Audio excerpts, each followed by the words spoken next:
Don't send them some general PDF with some crazy numbers in it. Send them a real email and say, hey, like I checked out Cast Magic, or I checked out AppSumo. I love this part of it, or I love this tool. I would really love to promote this in this way.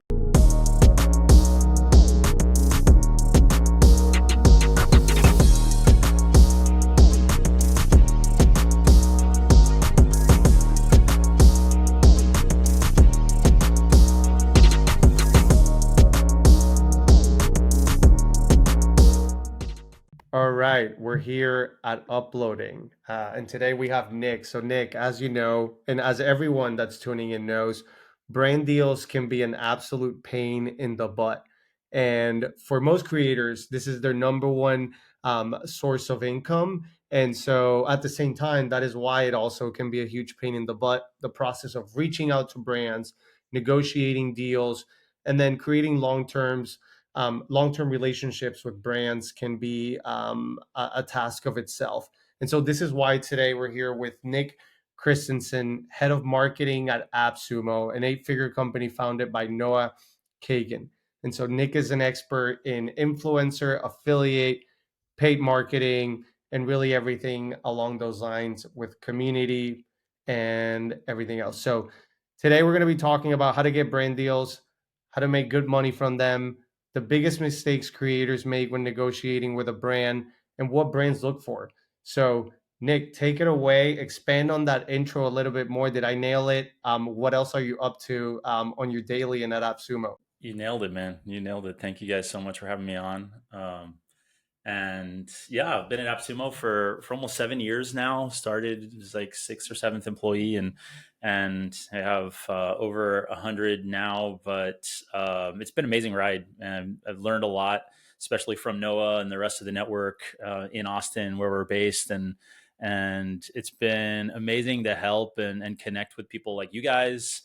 Coming on to AppSumo, other SaaS founders, freelancers, consultants. I have a couple businesses on the side that I run, a consulting agency, and also an in-office teeth whitening clinic that I purchased and have been running for a couple of years, and able to use what I know about marketing for small businesses. So that's really my passion, is helping people that may not have a huge team or a huge budget grow, find customers, and do it in an efficient way. So really excited to chat more about the other side of the coin of creators. And we do a lot of this at AppSumo as well. We have an eight-figure affiliate and influencer program that I started about 5 years ago. Started with really just referral marketing, expanded to traditional affiliate marketing, and now kind of the final stage is what we call ambassador or influencer marketing, right? So recruiting people that have a little bit of a following, not huge followings. I would say, in the 50 to 100K subs, followers, depending on the channel. We're really focusing on YouTube creators, long form YouTube creators in the software space. And this is something I'm really, really excited about, because there are more creators than there ever have been. But I think, the quality of the content can be there, but there's also a lot of low quality content out there. So I think it's from the brand side, partnering with people that fit your content niche, content themes, but also from the creator side, which I'm excited to go into a little bit more. How do you find the brands? There seems to be a lot of competition now, of creators, a lot more creators than there are brands. So you're kind of competing against everybody else. So I've got some tips, maybe some ideas that could help some people on this front. But yeah, that's a little bit about what I'm doing, personal, and then at AppSumo. Nick, I'd love to go a little deeper there, specifically on creators. Like you mentioned, there's more creators than ever, and connecting with brands is, not the easiest thing. So I'd love to hear from your perspective, right? You're at the brand level. How do you identify who's a good creator, who's someone you want to work with when there's so many people creating content? Yeah, it's a great question, and I think about this from the brand side. And I'm going to go into that first, but then from the creator side, I'm going to touch on as well. If I was a creator just starting out, what would I do to monetize my channel or following? And you can wait for brands to come knocking. That's what we do at AppSumo. We do a lot of outreach, cold outreach on YouTube, just creating our own lists based on the content of the channel. So, like I said, a lot of software reviews, tech reviews, people that are creating long form content around things within our space, which are normally in the marketing, sales, productivity tools space. We also use our internal network of people that are using AppSumo tools. That's a big one. We recruit from our customer base. We recruit from Noah's network. He has an awesome network of creators. So those warm intros really help, especially if we're trying to go up and sponsor some larger channels.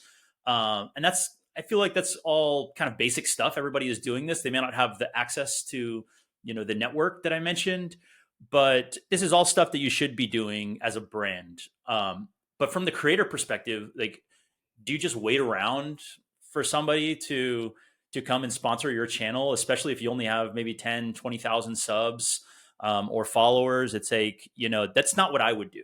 And I can just speak from the most successful interactions that I've had with creators from my side, and kind of how I react when creators reach out to me directly, which almost never happens.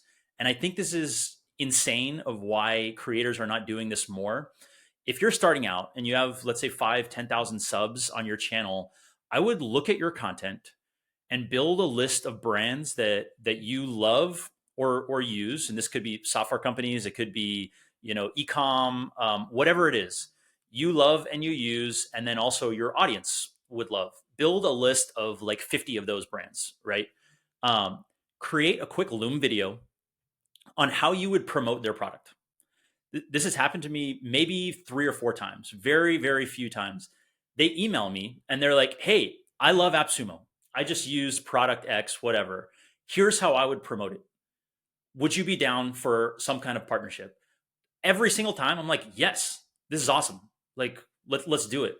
And then I think from there, it's like, okay, like, what do I offer? Like, how do I structure a deal with this brand? I think the most successful ones at first are either performance based at the beginning or a mix of fee plus performance. So you can say, hey, for the first 3 months, I'm going to promote this on your affiliate network, and I want some terms, let's say 30% of every sale or 100% of every new buyer, right? And then after that, I want a fee, if this works, let's say $2,000 a month plus the commissions. 10 times out of 10, you're going to get a yes from brands, especially if the first 3 months are more of like a test and then invest, where there's no skin off their back. They're like, do it, right? You create a couple videos, you get some commissions, it does well, and then boom, like you're in this relationship with a brand that you love that that hopefully will be a long-term fruitful partnership. But I think it all starts from what you are using or what you love that you think you could genuinely promote on your channel for a long period of time. I think the best partnerships are ones that are more of a partnership. It is a long-term commitment, not a one-off video. If you're saying like, hey, I want to, make a quick buck from this brand, and you may be able to do that, but it's gonna be a lot of work to do this and reach out to all these brands to try to do this over and over again, versus having 3 to 4 that you love, they love you, and you're creating videos every single month or posts, whatever it is, on what channel, and you're developing a deeper relationship with them. I think this is really valuable information because, well, first of all, there's 2 ways as a creator that you can get a sponsorship deal. One is either inbound and the other one is outbound. And a lot of creators, they kind of wait too long to start the outbound process, thinking that their content is just going to be so good that the deals are going to be flowing to them, or they might have this internal belief that they think that because they're doing outbound that they might seem desperate, and so like on the inbound deals you get the negotiation leverage. But being on the side of actually activating creators, I wish more creators would reach out. Like, we're actively looking for these creators, and so you'd be surprised at how many responses you can get. And if you craft this outreach correctly, there's no such thing as seeming desperate. You are providing value to them, which is exposing them to your audience, and as long as you come out professionally and stand out, then you'll be able to still keep your negotiating power and your rates, etc. And so I'm curious, Nick, on that front, what are some of the biggest mistakes that you've seen creators do on their outreach that they shouldn't do and they should consider before doing their first sprint? Yeah, it's a good question. And I think the biggest mistake is like they just come in too hot, right? You just got to 10K subs, you're the king of YouTube, and it's like, yo, I'm coming in with a $15,000 per month like fee, right? And that is an exaggeration of an example, but I've seen some insane rates being thrown out to where you're not only are you not trying to align with my goals, right? But the outreach is just so transactional, and the number is so astronomical that it's almost like you rub the person the wrong way immediately, and it's just a no. It's just like, yeah, I'm going to pass. Instead, aligning what your goals with theirs, of like, what are you trying to get, Nick? Like, oh, I'm trying to get new customers. It's like, okay, here's how I think I can get you a lot of new customers, and here's how we're going to structure the relationship, right? Instead, which I think this happens all too often, is you see this as a transaction, and you're going to them and being like, hey, it's this all business, this is my rates, here's my PDF deck of like all of my rates and sponsorships, like, what do you think? Versus like, hey, have you actually looked at their website? Do you actually know how you would promote it? Don't send them some general PDF with some crazy numbers in it. Send them a real email and say, hey, like, I checked out Cast Magic, or I checked out AppSumo, and I loved this part of it, or I loved this tool. I would really love to promote this in this way. Or the Loom video that I mentioned of, here's just a quick example of how I would do it, versus being like, standard email. Maybe it comes from some kind of sequence. You throw out rates that are crazy, and then you just kind of turn them off from day one. Versus like, all you got to do is get them to say yes to where you can start to build value. And then what we do at AppSumo is charge on a CPM basis. And if your CPM, right, if your views are going up on your videos, we are going to pay you more. We will renegotiate contracts with influencers or with ambassadors based on the success of their channel. And that's what I think a really good creator and brand partnership is you're growing together. As you send me more customers, I pay you more money. Our goals are aligned and we're both winning. Versus, you don't know who I am. This is impersonal outreach, and you're asking for way too much. And I can't even make this work with my budget, right? So I The, would think the beauty on about longer term versus short term. the beauty about the CPM component too is that it de-risk it for it's de-risk it's coming from the creator from a professionalism sense of understanding the risk there is in this partnership for the brand. And so another thing is like, when doing the outreach, what do you recommend to creators sort of sharing their stats or their following count? Is that something that they should not do in the beginning and just more so talk about the partnership in itself? Like, I know you have a story that I want you to share on Ari, the shirts that 2 million followers and 36 shirts were sold.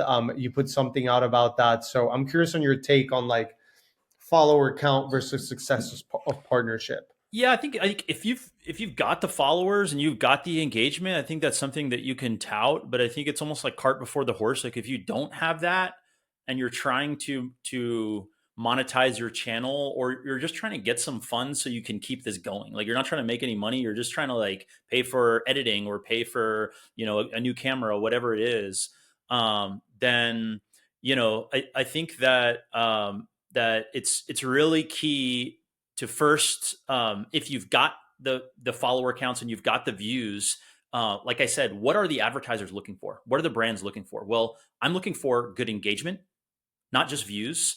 I'm looking for real followers and real comments. Bots are huge on YouTube, all social media channels pumping up these creator channels to make it seem like they have these insane followings and insane engagement. And then you go and there's a couple spam checkers that we use, and actually go look at their channels, and it's just bots, it's fake. So it's like, what I want is genuine followers, real connections, and real engagement. One ratio that we use is a CPM based on the last 10 videos, the views of the last 10 videos, and then a ratio of follower to view to comment accounts, right? So it doesn't matter if you don't have a lot of followers or you don't have a lot of subs. If your sub to view count to comment ratio are really good, Let's say you have 100 followers and you get 80 views on your videos, and of those 80 views, you get like 20 comments. That's a really good ratio, right? That means you have a great channel of people that are really engaged. So that alone, without the high numbers, to me is more interesting than someone who's got 500,000 subs, but their comments look really shady or they have really low views, right? It means like their followers are not very engaged, and they're not watching the videos when they come out. Because as a brand, I want to do a deal that is going to ROI for me. So if I sponsor your video or I do a dedicated video with you, I want to see that traffic come to my website and that traffic convert to signups or to new customers. And if I can't see that in your last 10 videos or guarantee that that's going to happen when you release this video next week, then I'm going to be very weary. But if you can tell me like, hey, I have high quality engagement, I have good ratios, are we going to drive a million new customers? No, we're not. But over time, I want to grow with you, and I think I can drive some really good conversions, and I can provide some great content highlighting your brand because I love it. Like that's a yes every single time. And like I said, would grow your fees as your channel grows. On that note, there's this big push and pull between brands and creators on the flat fee and then the affiliate and the commission, etc. But the rewards can outsize the flat fee when the partnership is well structured and there is alignment between both of the audiences, often for the creator. So I'm Yep. curious, what are some like what's an example of a really successful campaign you've seen that even it took the creator by surprise in terms of like how much more they made on the back end of the commissions, etc., Mhm. and they ended up making more by structuring that way than with a flat fee? Yeah, so there's a couple over Black Friday. Just a month ago, it's our biggest time at AppSumo. Biggest week, biggest day, and we did this with a few where we had a flat fee of let's say a couple thousand that we would do per dedicated video, but with some of the top creators negotiated a flat fee of let's say 15 to 20% of gross sales. So instead of looking at the new or returning customer counts, they knew that they could drive views, especially in this time of year. And also, this time of year, people are naturally going to convert more, right?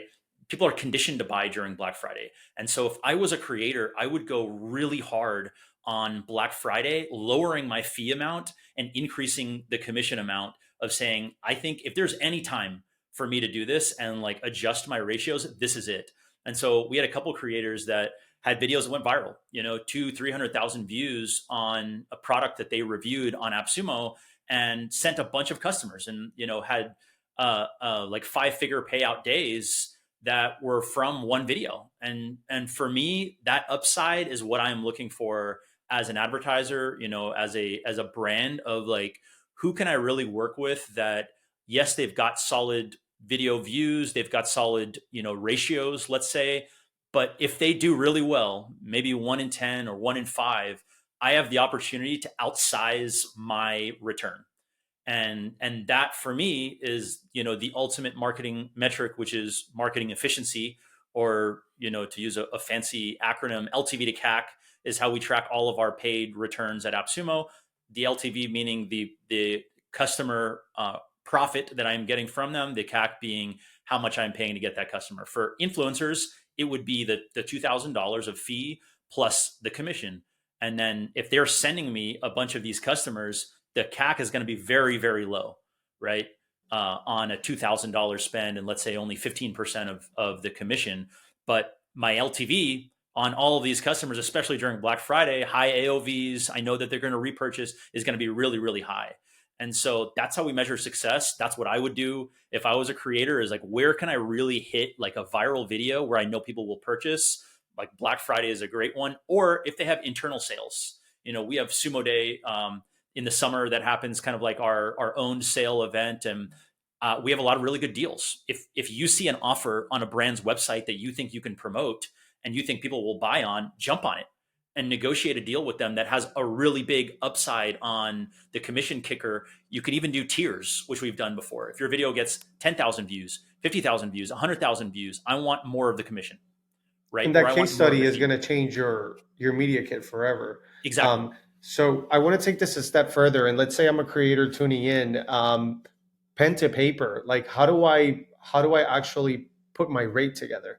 I'm ready to monetize my content, Nick. I Yep. have 5,000 followers, 10,000, and I'm ready to set my rate. I like what you're saying, but how do I know what's an acceptable commission rate to take, and what should my flat rate be? I'm ready to do this. Yeah, yeah. Well, I think it really depends on what stage you're at as a creator. Are you really established? Do you have in the tens of thousands of followers or not? If we're taking this example of, let's say it's 10K and below, right? Like I feel like I'm starting to get some traction here. The videos are starting to pop off, but it's requiring a lot more time and money for me to maintain this channel. Well, I need to make some money. How I would approach it, and if you want like an immediate yes from these brands, is performance. So commission based first as a test, either 1 month or 3 month, and then the fee kicker comes in after that time period where the brand can choose to renew. So I would immediately look at the average CPMS, which I don't know if we can post like image overlays here in post, but I can send a graphic here which just has, and anybody can look this up, of CPMS by category, right? It could be, entrepreneurship, business entrepreneurship, that, for example, is in the 120, 110, 120 CPM range, right? That's the category that AppSumo is in. You could be trying to promote gaming, could be around $66, right? Outdoors, $47. All of the different channels, and YouTube has this information public of some of them are more monetizable than others, right? And so the CPM ranges will differ. So if you're in the business and entrepreneurship range, I would look at the average and you can kind of guess, okay, this is about how much brands are paying. If I'm coming into this brand new, I want to offer a deal to this brand. So I would go $10, $20 less than the CPM. So if the average CPM is $120, I would offer in the $90 to $100 CPM range and be like, hey, I would like to lock you into this rate, let's say for the first 6 months or the first 10 videos, where you're getting an amazing deal, and the first 1 month of it, I don't even want any fees. I just want commissions. And then after that, this is the CPM that we agree to.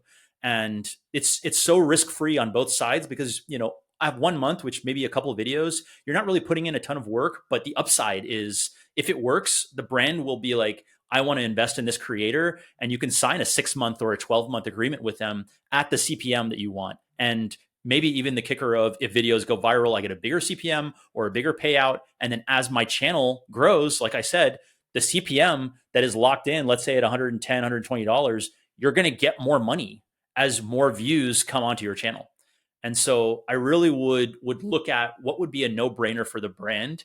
And I think that motto, which you have at AppSumo, is test and invest. Of like, you don't know me, I have kind of a small follower base, but I know I can produce for you. And this is how I would structure the deal of making it very low risk and just like a no brainer. Yes, let's work together, by looking at the CPMS by category and then offering a really competitive proposal to this brand. I mean, that'll put you in the top 1% of creators in terms of like, making the brand know that you know what you're talking about. Yes. And, you're not just like sending a media kit with a flat rate. You know what the risk for the brand is. And I especially love this for the growth we're seeing in B2B creator content, where SaaS, the affiliate commissions can be recurring. Yes. And there's massive upside to that. Completely changes the game. Influencer marketing was more e-com, and now we're seeing more of this. And my one question to you, Nick, is what is the difference between, say, if I, as a creator, I'm emailing with someone and their signature says affiliate, head of affiliate or affiliate marketing, versus Mhm. head of influencer partnership, and partnerships? What does that mean to me as a creator, and what should I know about that? Yeah. I mean, you really would only separate out those roles at larger companies, I would say, that have that separation within their marketing department. Ours, for example, is within the same team, right? The affiliate, referral, affiliate, and influencer are all handled by the same people. If you are going after a larger brand and you see an affiliate title, those are usually people that are trying to recruit commission only. based creators or affiliate marketers. There are professional affiliate marketers out there that just operate off of commissions. So if you're approaching someone that has affiliate marketing manager in their title, you can expect to invite them or for them to invite you to an affiliate program, right? So a big one we use is Impact. Other ones, Partner Stack, Tap Affiliate, their First Promoter. There's a bunch out there. They'll most likely invite you to that program where they're like, hey, join, sign up. Here are the terms. You can get all of our assets and you can get our links from here. And then it's kind of like self-serve from there. You are doing the promotion. You can track all of your earnings within this platform, and that's it, right? If you're approaching somebody that has an influencer marketing manager, that's what you can expect to do a little bit more of the negotiation of. You're probably not going to be in the platform. They're probably going to pay you separately, directly, ACH or through whatever payment system that their finance team uses, and they're going to negotiate a longer term contract with you. So, like I mentioned earlier, it could be a hybrid of fee plus commission. It could be just fee. We work with a couple larger creators that don't really want the commission. They're like, hey, I know what I'm worth. Like, this is what I want. And if it's quality, then we'll do it. Right. And that's really where the influencer marketing manager will come into play. It's a lot less of them, right? Like our ambassador network is very small compared to our affiliate network, which is, over 17,000 affiliates. We select the ambassadors or the influencers that are highly relevant long form video content. So not everybody fits or checks that box, right? And we want deeper, more selective relationships with them where we can say, hey, we want to work with you long term, at least 3 videos. I think, like I said earlier, the one off does not provide you with enough data to cut through the noise of what is actually happening here, right? It could be an off video, it could be an off time of season for the brand. At least 3 videos, preferably longer term partnerships, 6 to 12 months, where you are basically an extension of their marketing team and paid on retainer, like I said, the fee, or a hybrid fee plus commission. If I'm just starting out, you could approach one of those big brands and do that. But I would personally go after, the AppSumo size companies that are 100 employees and less, to where, you can be a really valuable asset to them. They may not have this program off the ground yet, but you can come in early. You can negotiate a rate that works for you, and you can, have a very fruitful relationship with this company where, you can make a lot of money, especially as your channel grows. And, we have some ambassadors that are making 6 figures a year. We're going to pay out over $2 million in, in fees and commissions. And so, people are doing this as their full-time jobs. They don't have massive followings. These are not the Mr. Beasts of the world. Like, these are under 100,000 subs that are making 6 figures a year just from these partnerships. And so it's a very lucrative industry, I think, and especially now as a lot of advertisers are shifting their budgets away from traditional paid channels like the Metas, the Googles of the world that everybody is doing. There's a lot of competition. CPCs and CPMs are really high, and they don't really feel like they have a lot of control. Where affiliate, referral, influencer, you control the rates, you're working with the influencers directly, and it's just a lot better. It's a lot better quality customer. The LTV to CACs are higher, and I feel like I can control where my money is being spent versus, I write a $200,000 check to Zuckerberg, and then he buys a bigger ranch in Hawaii, and it's like, great, like, did that get me anything? Like, what happened here? And so that's really the trend that I'm seeing. That's what we're doing at AppSumo, is really investing in the people that love our brand and our products a lot more, and then deepening the relationships with them, paying them more, as an extension of our marketing team. So I went on a little bit of a rant there, man, but I hope that answered your question. No, I love that. And Nick, one thing just to kind of piggyback on that, one thing that we've even been seeing, like we had mentioned before, I think now is such an amazing time to be an affiliate, because you can be an affiliate for a SaaS. The SaaS is making monthly recurring revenue, and you're making money just by promoting that every single month. So it's not like a one-off deal. Like, you get some of these, you get audience to convert, you're getting paid every single month for, 18 months, 24 months, whatever the lengths of the terms of the program are. And I think we saw this. Ramon was working with a creator and had him do a video. I think the video did like maybe 60,000 views on Instagram. And and that creator was asking for, so for the brand to want to approve it, they were asking for like, oh, will you pay me like $500 or $1,000 to do the post? And we're trying to figure it out. Meanwhile, he ended up doing the post and would have made $2,000 every single month for 18 months as an affiliate. So it's kind of like just an amazing opportunity right now if you are a creator to be an affiliate, especially for these sort of SaaS tools. But kind of as we wrap up, I want to hit the lightning round with you real quick. Okay. And so let's do it. I know for creators,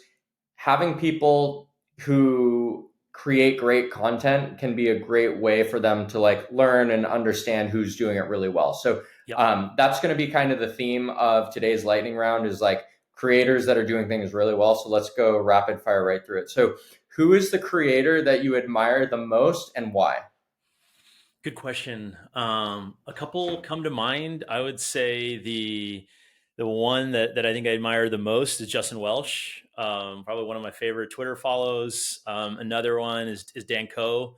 Both guys I think have built these one person businesses or very few people. They may have a couple VAs working for them, but it seems very low complication, at least from the outside. I don't know them personally. I met Justin a couple of weeks ago, and he just seems kind of like a low stress kind of guy. He travels a lot to Europe and just seems to live his life while at the same time, building this multi-million-dollar, creator business that doesn't really consume his life. I feel like him and Dan, and there are several others that seem to be living life on their terms. Right. They're not a slave to the brands that they are promoting or, the content that they're creating. They have created a lifestyle for themselves that seems to be put first, and the content or the content creation is helping them live their life. So I would say that, like, people who can live life on their terms, how they want it, but still make money, and then just be generally pleasant to be around. I think that's who I admire the most. Cool. Next question. Which is your favorite creator brand? Ooh, good question. Good question. I would probably say I'm a fan of Nick Shackelford. I like the Drink Brez brand that he's created. I think the whole like alternative medicine, like microdosing cannabis and psilocybin is super interesting. I think it's blowing up. I think he represents the brand really well, and I love his content on Twitter. So.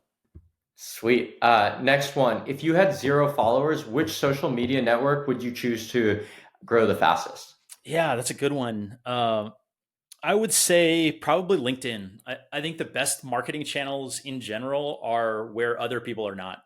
And if you're starting from zero, like the Twitters, the Facebooks, IGs of the world, TikToks, like there's so much competition there. And yeah, you can still make it. I would say even podcasting too, like it is extremely competitive, but like LinkedIn still seems like there's a lot of opportunity, and people think it's boring, but people like Justin Welsh have built these huge businesses and followings off of this place that people think is a place just to get jobs. But I would say LinkedIn. Awesome. And last question here is, who is an upcoming creator that will be famous in the future? He may already be famous now, but I would say Danny Miranda. He lives a couple blocks away from me in Austin. I love his interviewing style, and maybe he's famous in our circles, but I think he'll be actually famous very soon. Love that. Well, Nick, we want to thank you for coming on Uploading. I had a great time, unpacked a lot of content strategy and creator strategy. So thank you. And for our listeners tuning in, where can we connect with you? You can connect with me on Twitter. My handle is NickAC1. That's probably the best place. LinkedIn, Nick Christensen. Shoot me a message. Follow. Would love to hear from you. Sweet. Thanks for coming on the show. Thank you, Nick. Cool. Thanks, guys. See ya.